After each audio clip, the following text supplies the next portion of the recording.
Salam anak-anakku yang kukasihi.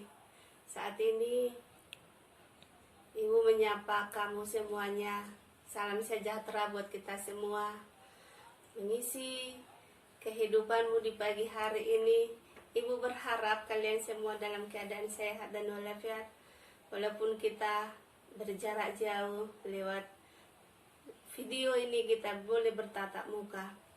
Saat ini anak-anakku, sebelum kita mendengarkan kebenaran firman Tuhan sebagaimana mestinya kita lakukan di setiap hari Jumat, kita melaksanakan ibadah rohani Kristen. Ibu berharap kamu semuanya dalam keadaan sehat, dalam keadaan sportif, tidak bermain-main, mengisi waktu dengan tepat sehingga hari-hari yang kamu lewati ada maknanya. Saat ini kita akan berdoa sebelum kita mendengarkan firman Tuhan. Kita bersatu dalam doa. Bapa di surga, dalam nama Yesus Kristus, saat ini hamba-Mu bersama anak-anak SMK 2 Perintis ya Tuhan, yang akan mengadakan ibadah singkat lewat firman Tuhan yang hamba akan bacakan. Biarlah Tuhan yang campur tangan di dalamnya. Biarlah Engkau, Roh Kudus-Mu yang menguduskan setiap hati anak-anak kami yang mendengarkan kebenaran firman Tuhan.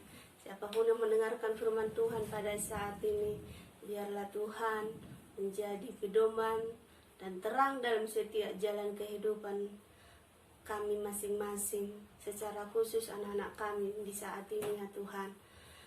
Di tengah kehidupan kami selalu membutuhkan Tuhan, membutuhkan firman-Mu untuk mengisi kehidupan kami, sehingga kami kuat dan kokoh, tidak tergoyahkan oleh apapun yang bisa membuat kami berjauhan saat ini. Tuhan, Engkau Maha Tahu dan Maha Melihat.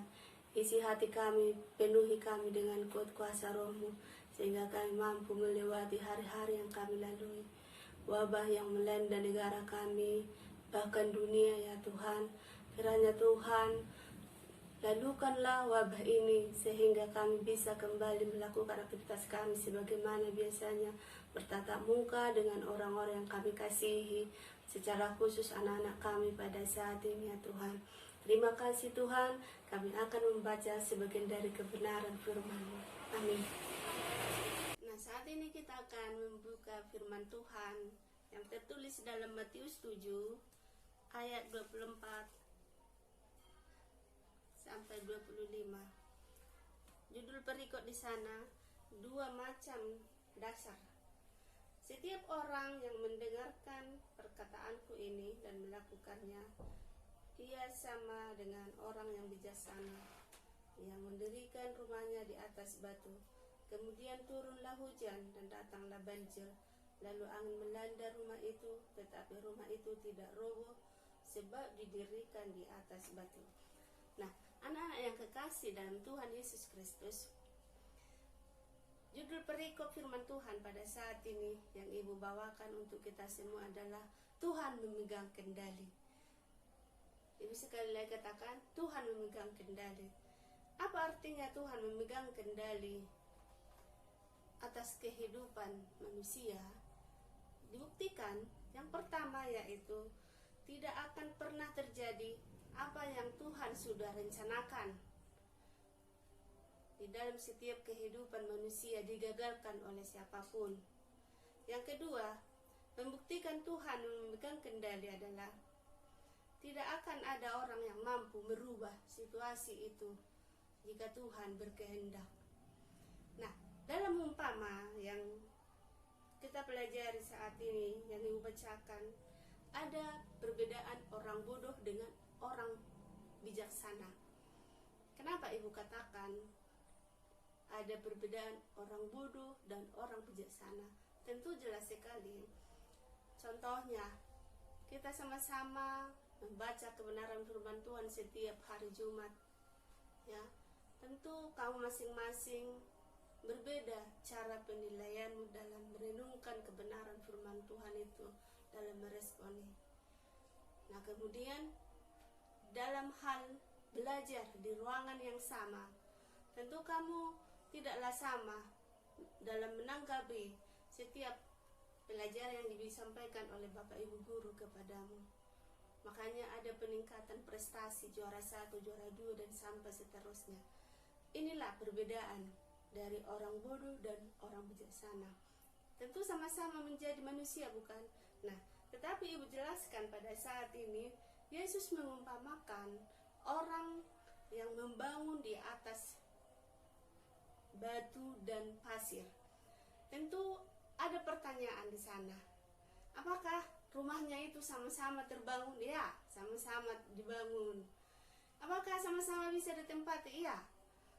Di atas pasir pun dibangun, rumahnya tersebut bisa ditempati.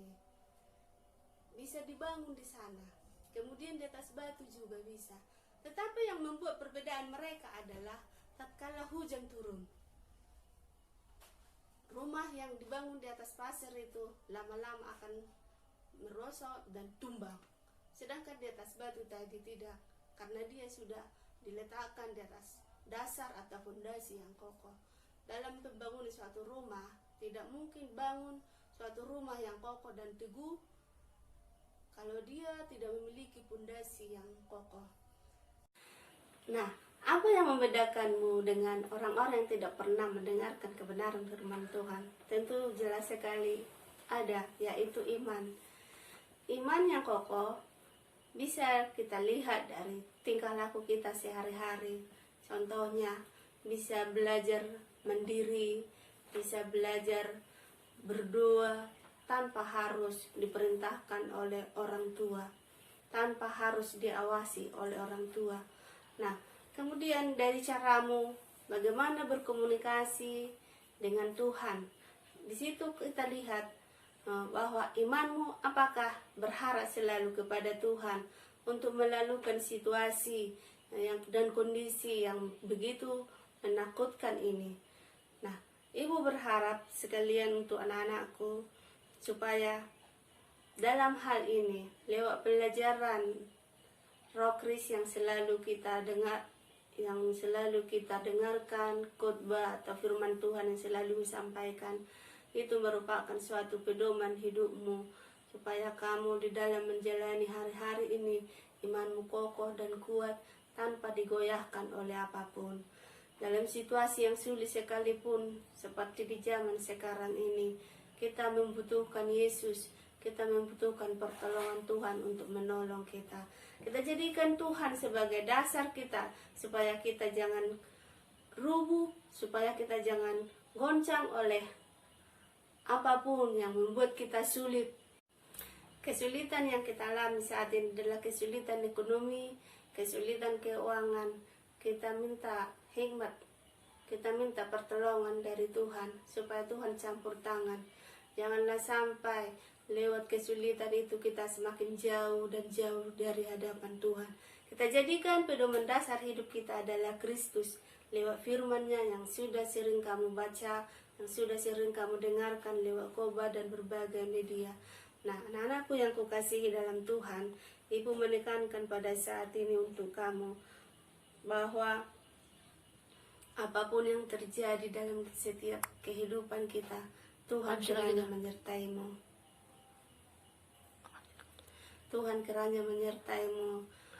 Tuhan, untuk saat ini Ibu menekankan kepada kamu bahwa Tuhan yang memegang kendali. Jadikanlah itu menjadi pedoman dasar hidupmu yang akan memegang kendali hidupmu dalam situasi apapun. Biarlah kita dijaga dan dilindungi dalam menghadapi hari-hari yang kita lalui saat ini.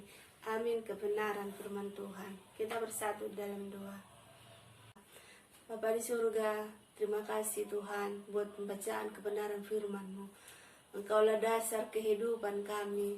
Semua firman-Mu Tuhan, ya dan amin, yang memperkatakan bahwa Engkau memegang kendali setiap kehidupan kami. Engkaulah dasar, fondasi yang kuat yang tidak pernah dirobohkan oleh siapapun. Biarlah kami belajar untuk memegang kehidupan kami, menyandarkan kehidupan kami kepadamu saja ya Tuhan. Di situasi apapun, biarlah Engkau menjadi dasar kehidupan kami. anak-anak-Mu yang ada di sekolah perintis ya Tuhan, secara khusus saat ini kelas 10 yang belajar. Tuhan, Engkau campur tangan dalam setiap kehidupan mereka. Orang tua mereka Tuhan dalam kesulitan ekonomi, Tuhan tolong. Tuhan kerjakan yang terbaik dalam kehidupan mereka. Orang-orang yang kami kasih dan mengasihi kami, Tuhan jaga dan lindungi. Terpujilah Tuhan, dan nama Yesus kami berucap syukur. Amin. Shalom, Tuhan memberkati kita semua.